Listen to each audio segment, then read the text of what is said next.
Away from the home studio right now, ladies and gentlemen. But as always, you know the grind doesn't ever really stop. And so in today's video, woke Starbucks workers are finding out in real time you can't spend your time on a job pushing your pronouns and demanding higher pay and expect no consequences, because now stores are closing and it's a bit too late. And so what happens next? We're going to break it all down. As always, smash that thumbs up button. That's the best way to let me know you enjoy the content. For future videos, subscribe and turn on all for your notifications. That way YouTube never forgets to let you know when I drop. Let's get right into it. And so the battle between Starbucks and the employees in the Seattle, Washington area has been brewing for some time now. Here's a clip of the baristas last year who went on strike demanding higher wages and more staffing amid declining sales and corporate layoffs. Check it out. Attention, please! At this time, the workers at this Starbucks will be walking out and going on strike. And as you just heard, baristas at a Starbucks in the University District walked off the job. That video you just saw was sent to us by the Union Workers United. Today we saw baristas and their allies also rallying outside the store in University Way.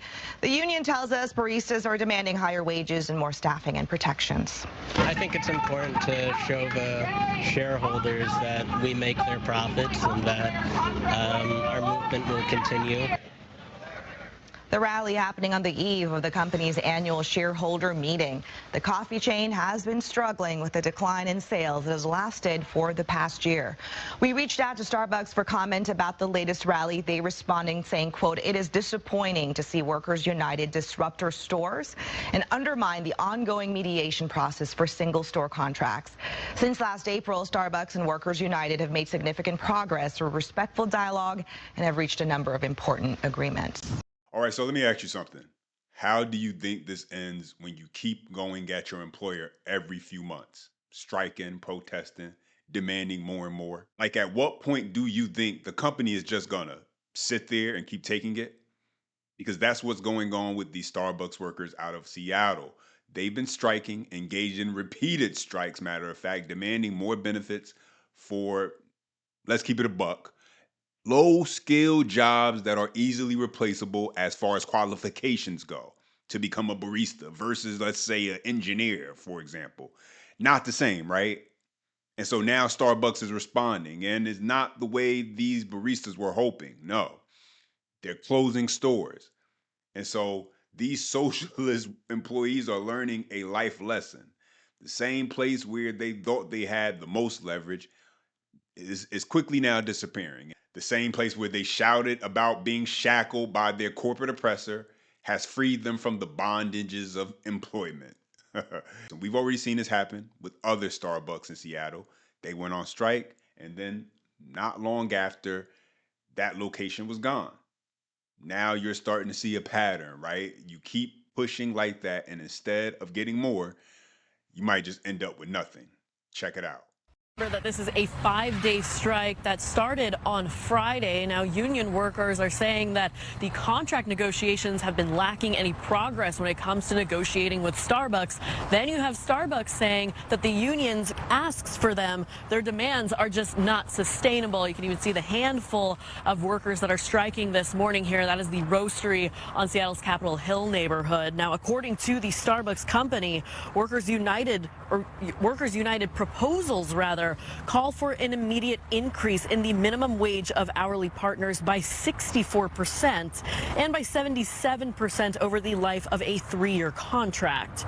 According to the union, the strikes will end if Starbucks honors a commitment that it made in February to work with its union workers on collective bargaining agreements. The company says it is focused on making the employee experience better while offering a competitive average pay of $18 per hour with benefits. Starbucks says that baristas working at least 20 hours a week can make an average of $30 per hour. Now, over the course of 2024, Starbucks Workers United baristas say that it has powered a, quote, winning streak of organizing that has led baristas at more than 100 stores to join the union. Now, the union says it is driving forward a nationwide movement of more than 10% of baristas working together to win workplace protections. For example, they want to focus on core issues like respect, living wages, racial and gender equity, and fair scheduling. And this is happening at more than 500 Starbucks locations.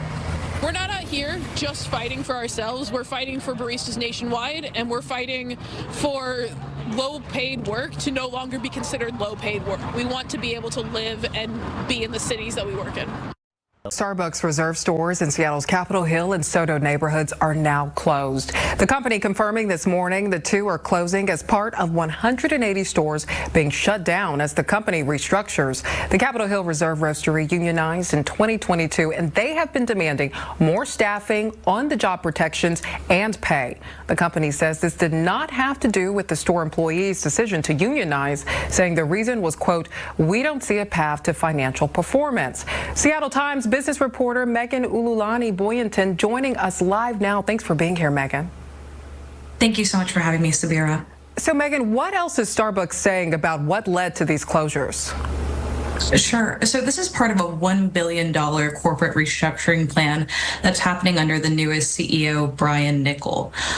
So to give some context, earlier this year, there was already a layoff that occurred of about 1,100 corporate employees. So the announcement today constituted another round of layoffs, a second round. So that's going to affect 900 corporate employees. On top of that, they added that there's going to be an unspecified number of store closures. All right, so you saw that, and this is the part where reality really has to start setting in for these people, because it's easy to stand outside with signs chanting and demanding more money, more benefits, more everything. But at some point, the company has to take a look at the books and ask, is it even worth keeping open? And clearly, in some of these cases, the answer is no. That's what people don't think about. They assume the company has no choice in just giving in, no matter how many times you strike, no matter how disruptive things get, no matter how much chaos they cause. But businesses don't typically operate like that, right? They take a look at the numbers, they look at the headaches, and they look at the long-term risk. And if the location becomes more trouble than what is worth, then they're going to shut it down. Simple as that. And so now what we are seeing is that they are closing down several of these stores, and now the woke workers are all shocked. Check it out. Developing tonight, Starbucks is planning to close more stores here in Seattle. Thanks for joining us here at 11. I'm Preston Phillips. 5 stores will shut down in the coming weeks. Those stores located at First Hill, the Metropolitan Park East Building, the Seattle Center Armory, on the Ave, and at Seattle Children's Hospital. This comes less than a week after Starbucks announced plans to open a new corporate office in Nashville, Tennessee. KOMO's Jackie Kent live tonight in Seattle with the latest for us. Jackie? Yeah, Preston, we're learning this came as a shock to many customers and even workers. In fact, 4 of those locations you just mentioned are unionized shops. A spokesperson with the coffee giant tells me that union status had nothing to do with closing those locations. Frustration is brewing for some UW students needing their caffeine fix. So it's been my daily morning routine to just order Starbucks at home and then pick it up on the way to school.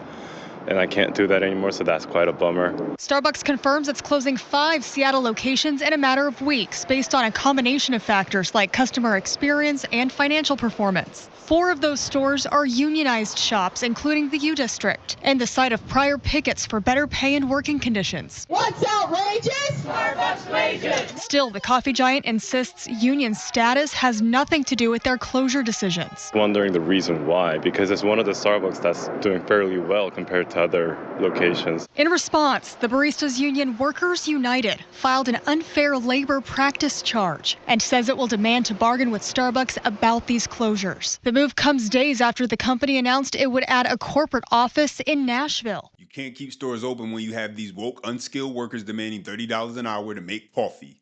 On top of that, they want benefits, medical, dental, paid tuition, the kind of benefits that, okay, if you're a specialized worker with leverage who can't be replaced after a 2-day training course, you would have more of a legitimate reason for demands.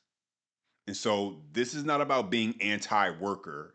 It's about understanding your position. You can't be out here demanding a steak dinner when you only have money for a hot dog, right? So they made a decision. That decision wasn't just to close shop, but at the location I showed you earlier, they didn't even give the employees the opportunity to transfer to a different location. Check it out. Starbucks on University Way will close its doors next month. The announcement comes just weeks after the end of a 3-month strike at that location. The shop's last day will be April 5th. A manager at the University Way shop says that the strike ended because workers couldn't afford to continue without pay. Employees say they were not given a specific reason for the closure and that Starbucks told the location workers that they would not be able to transfer to different locations. The union for Starbucks workers is criticizing the store closure, saying, quote, Starbucks continues to fail its hometown. After laying off thousands of corporate employees, opening a new office in Nashville, and closing its flagship store, CEO Brian Niccol is yet again upending the lives of employees and disrupting customers with no notice or justification. Fox 13 reached out to Starbucks for its side of the story. Once we get the company's response, we'll bring it to you here on Fox 13. And so what we have here is what we see happening across the country in cities like New York, Chicago, San Francisco, places where they're just pushing these far left policies. Businesses are choosing to downsize, leave, close up stores, and go somewhere with more favorable conditions, right?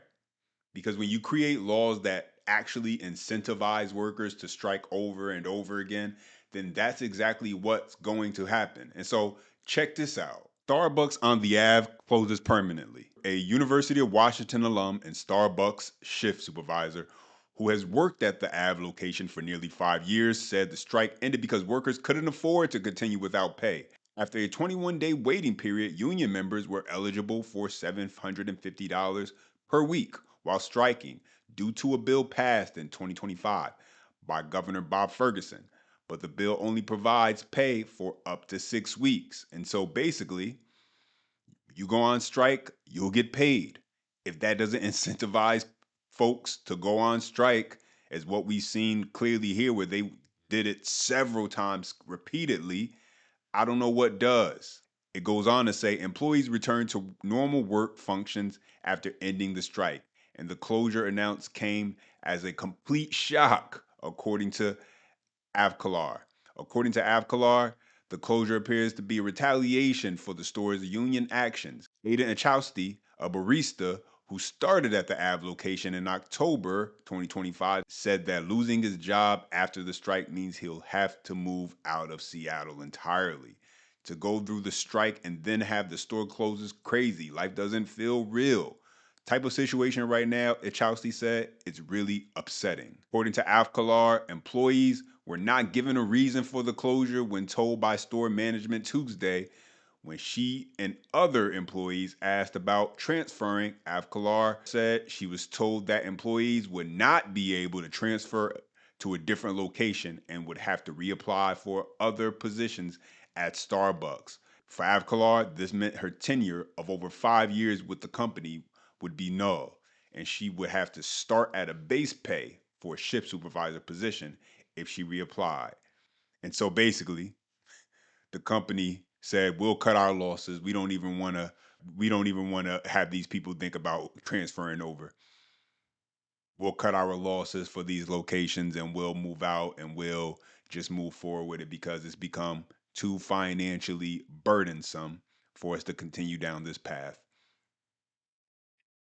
And so, hey, it's hard to feel bad for people who you keep pushing, and this is what you end up getting. You have to understand your position where you're at as far as things go in life. It's not wrong to want more. It's not wrong to know your value, but you also got to be real about what your value is. And if you're a barista at a Starbucks, I'm sorry, that's not a high skill job where you have some special abilities that just cannot be replaced by some 17-year-old who needs a part-time job. I'm sorry. That's reality. And the sooner people like that realize and understand it, the sooner maybe they can actually understand how to acquire more skills so that way they are in more demand and can then actually demand the things they want when it comes to employment. But those are my thoughts in the update. Now let me hear from you. As always, smash that thumbs up button. That's the best way to let me know you enjoy the content. For more, subscribe and turn on all for your notifications. As always, until next time.